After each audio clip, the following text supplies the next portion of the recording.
लग्न म्हणजे काय असतं? तिने कसाही स्वयंपाक केले तरी त्याला मस्त म्हणायचं असतं. लग्न म्हणजे काय असतं? क्रिकेटमध्ये कितीही इंटरेस्ट नसला तरी त्याच्यासाठी ते एन्जॉय करायचं असतं.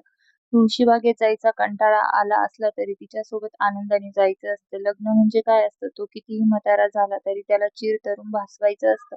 "मी जाड झाली का?" या वाक्याला कधीही तो हो हो म्हणायचं नसतं. लग्न म्हणजे काय असतं? दोन्ही घरच्या नात्यांना आपुलकीने जपायचं असतं.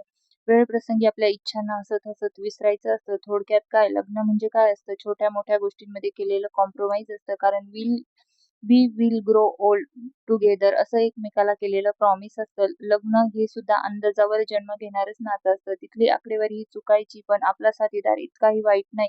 हे जितक्या कमी वेळात जाणून घ्याल, तितक्या जास्त वेळात सुखाचा संसार पुढे आपली वाट पाहत असतो. शब्दांच्या चकमकीत नाती मारली जातात. शब्दाची ओंजळ बनवा. थोडेसे गळलं पण तुटणे टळलं. लग्नानंतर खरं तर आपल्या जोडीदाराला मिठीत ठेवण्यासाठी धडपड व्हायला हवी, पण इथे मिठीत नाही तर मुठीत ठेवण्यासाठी धडपड चालू असते. संसार हा मुठीचा नाही तर मिठीचं प्रकरण आहे.